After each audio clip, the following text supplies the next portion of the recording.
दोस्तों इंटर 2023-25 के लिए 11th का रजिस्ट्रेशन डेट आ चुका है और रजिस्ट्रेशन चल रहा है। स्कूल कॉलेज में कुछ में शुरू हो गया है, कुछ में शुरू होने वाला है। और इससे पहले मैंने आपको इंटर यानी 11th के रजिस्ट्रेशन का जो फॉर्म है वो कैसे भरें, कैसे भरना है, उसको सही भरने का तरीका मैंने वीडियो बना करके आपको बताया था। लेकिन एक और फॉर्म जारी किया गया है जिसकी जानकारी मैं आपको देने वाला हूँ। उस फॉर्म को भरने के लिए बताने वाला हूँ, साथ ही साथ किस छात्र को 11th के रजिस्ट्रेशन में कौन सा फॉर्म भरना होगा, ये सारी बातें भी स्पष्ट होने वाली हैं। डॉक्यूमेंट वगैरह का जो थोड़ा सा कंफ्यूजन चल रहा था कि कौन सा डॉक्यूमेंट लगेंगे कौन नहीं लगेंगे, ये सारी बातें क्लियर होने वाली है इस वीडियो में। देखिए ये फॉर्म तो इसको भरने का तरीका हम सीख चुके थे। इसमें ये जो फॉर्म आपको स्क्रीन पर दिखाई दे रहा है ये छपा हुआ फॉर्म है, यानी इसमें सारे डिटेल बच्चों के छपे हुए हैं। हाँ, कुछ चीज़ें हैं जो कि भरनी है, जिसमें जैसे आधार नंबर से यानी 17 नंबर से आधार नंबर से भरने की शुरुआत होती है और इसको भरने का पूरा तरीका मैं ऑलरेडी सिखा चुका हूं, तो इस पर हम विशेष चर्चा नहीं करेंगे। नया फॉर्म जो जारी हुआ है हम उसकी बात करेंगे। तो बिहार बोर्ड ने 11th के रजिस्ट्रेशन के लिए एक और फॉर्म जारी किया है जिसमें डिटेल छपे हुए नहीं है और इसमें जो है ना आपको फोटो भी चिपकाना है, साइन भी करना है और सारी डिटेल नाम, पिता का नाम, माता का नाम सब भरना भी है। अब ये फॉर्म जो है इसको हम भरेंगे कैसे, वो थोड़ा सा संक्षेप में हम जान लेते हैं शॉर्ट में। देखिए इसमें सबसे पहले कैटेगरी चुनना पड़ता है, रेगुलर या प्राइवेट। अगर आपका OFSS से एडमिशन हुआ है तब तो आपको रेगुलर पर टिक लगाना होगा, यानी अगर आपने एडमिशन कराया है, अगर आपका रजिस्टर पे नाम है, आपको स्कूल कॉलेज जाना पड़ता है, तब तो आपको रेगुलर में टिक लगाना होगा। और नहीं तो अगर आप डायरेक्ट रजिस्ट्रेशन करा करके सिर्फ एग्जाम देना चाहते हैं, स्कूल कॉलेज में आपको जाना नहीं है, स्टडी नहीं करना है, तो आप प्राइवेट में लगा सकते हैं। लेकिन जो OFSS से एडमिशन कराए हुए बच्चे हैं वह रेगुलर में टिक लगाएंगे। और दूसरा नंबर में जो है ना स्कूल या कॉलेज का कोड लिखना है, ये 5 अंक का होता है, आपको अपने स्कूल कॉलेज से पूछ लेना होगा। और फिर तीसरा कॉलम जो है ये स्कूल कॉलेज का नाम है, यानी कि आपका जो भी स्कूल कॉलेज है उसका जो नाम है वो इन सारे बॉक्सेज में भर देना है। और ध्यान ये रखना है कि जहां पर नाम खत्म हो, एक वर्ड खत्म हो, उसके अगले वर्ड के बीच में एक बॉक्स खाली छोड़ना है। सब डिवीजन यानी अनुमंडल का नाम, जहां पर आपका कॉलेज अवस्थित है, आपका अनुमंडल क्या है उससे मतलब नहीं है, जहां पर आपके कॉलेज का अनुमंडल है, आपका कॉलेज जिस अनुमंडल में आता है वो अनुमंडल का नाम लिखना होगा। और अपने कॉलेज या +2 स्कूल के डिस्ट्रिक्ट का नाम यहाँ लिखना होगा। स्टूडेंट यानी आपका अपना नाम यहाँ पर लिखना होगा और हिंदी में आपको यहाँ पर इस लंबे से बॉक्स में अपना नाम लिख देना होगा। उसी प्रकार से मदर्स नेम यहाँ ये बॉक्स में और उसके नीचे हिंदी में मदर्स नेम रहेगा। उसके नीचे आपको यहाँ पर फादर्स नेम हिंदी में, सॉरी इंग्लिश में, और उसके नीचे लंबे बॉक्स में आपको फादर्स नेम इंग्लिश में लिख देना होगा। और उसके बाद जो डेट ऑफ बर्थ है तो 10वां कॉलम में आपको डेट ऑफ बर्थ अपना डाल देना है मैट्रिक के अनुसार। ध्यान रहे कि आप चाहे अपना नाम भर रहे हो, माता का नाम भर रहे हो, पिता का नाम भर रहे हो, सब कुछ अपने मैट्रिक के मार्कशीट के हिसाब से भरें आप। और फिर 11वां में मैट्रिक का जो पासिंग बोर्ड है, किस बोर्ड से आपने मैट्रिक पास किया उस बोर्ड का नाम लिख देना है। अगर आपने बिहार बोर्ड से पास किया तो BSEB पटना लिख दें, अगर CBSE से पास किया तो CBSE न्यू दिल्ली लिख दें। तो इस तरह से आपको लिख देना होगा। 12वां में आपको बोर्ड का रोल कोड, यानी मैट्रिक जो आपने पास किया, मैट्रिक का रोल कोड क्या था, इसमें मैट्रिक का रोल नंबर लिखना होगा। और यहाँ पर आपको मैट्रिक जिस साल आपने पास किया उसका ईयर यानी साल लिखना होगा। ये 11th का ब्लैंक रजिस्ट्रेशन फॉर्म है, याद रखिएगा। अब देखिए यहाँ पर आधार नंबर का आ गया मामला, तो ये आधार नंबर से लेकर के आगे जो भी कॉलम है वो ऑलरेडी मैंने आपको बताया भी है कि आधार नंबर भरना है। अगर यहाँ पर तो आधार नंबर भर करके और यहाँ पे साइन नहीं करेंगे, लेकिन बच्चे ये करते हैं कि यहाँ पर साइन भी कर देते हैं, यहाँ आधार नंबर भी भर देते हैं। तो अगर आप दोनों भी कर देते हैं तो कोई प्रॉब्लम नहीं है।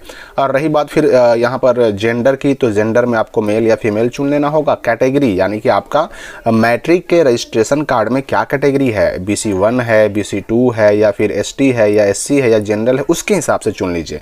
डिफरेंटली एबल्ड का मतलब विकलांगता होता है। अगर विकलांग है किसी प्रकार का तो यस, नहीं तो फिर नो।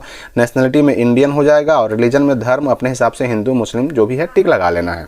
इसमें 21वां में मोबाइल नंबर और 22वां में ईमेल ID अपना डाल देना है। मोबाइल नंबर ईमेल ID कोई भी डाल सकते हैं, एडमिशन में जो डाला था आपने वही डालना है, ऐसा कोई ज़रूरी नहीं है।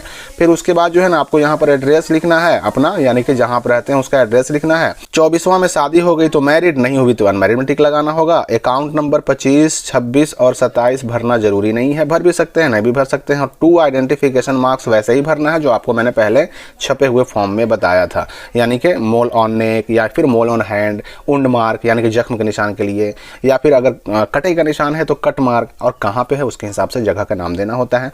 और सब्जेक्ट चुनने की बात करें तो सब्जेक्ट भी वैसे ही चुनना होगा, यानी कि एक लैंग्वेज सब्जेक्ट, इन दोनों में से एक लैंग्वेज सब्जेक्ट, इन दोनों में से कोई एक जो इसमें रहेगा वो इसमें नहीं रहेगा, दोनों में अलग अलग होना चाहिए।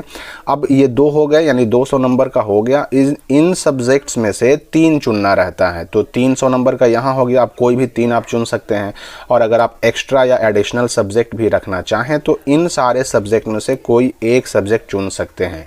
तो एक एडिशनल में और 3 इलेक्टिव यानी कि इनमें से, और एक इसमें से, एक इसमें से। ये जो एक यहाँ 100 नंबर का हुआ और यहाँ एक 100 नंबर का हुआ और यहाँ 300 नंबर का हुआ, यही 500 नंबर मेन सब्जेक्ट हैं। इसी में पास फेल होने से आपका रिजल्ट प्रभावित होता है। एडिशनल या एक्स्ट्रा सब्जेक्ट में आप पास फेल होते हैं तो उससे कोई फ़र्क रिजल्ट पर नहीं पड़ता, लेकिन हाँ फिर भी रिजल्ट पर फेल या पास तो लिखा रहता है कम से कम। इसलिए आपको ध्यान देना है कि एडिशनल आपको अपने हिसाब से चुन लेना है। वैसे एडिशनल या एक्स्ट्रा सब्जेक्ट चुनने में फ़ायदा है कि नुकसान है, चुनना चाहिए कि नहीं चुनना चाहिए, इसके लिए अलग से सेपरेट वीडियो बने हुए हैं जो आप कमेंट डिस्क्रिप्शन में जा करके देख सकते हैं। तो ये फॉर्म आपको इस तरह से भर देना होगा और नीचे आपको फिर साइन कर देना है। यहाँ पर आपको आपके गार्जियन का साइन होगा, यहाँ पर आपका अपना साइन हिंदी में होगा, यहाँ पे आपका अपना साइन इंग्लिश में होगा।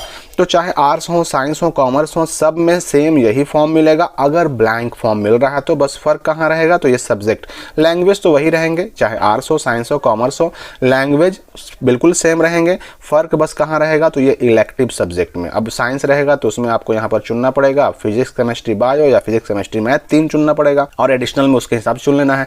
अगर कॉमर्स रहेगा तो वही बिजनेस स्टडीज़ हो गया, एंटरप्रेन्योरशिप हो गया, ये सब आपको देखना पड़ेगा, अकाउंटेंसी वगैरह, ये 3 सब्जेक्ट आपको यहाँ पे चुनने पड़ेंगे। लैंग्वेज सेम यही रहेगा, चाहे आर्ट्स हो, साइंस हो, कॉमर्स हो। अब सवाल भी उठता है कि हमको फॉर्म कौन सा भरना पड़ेगा।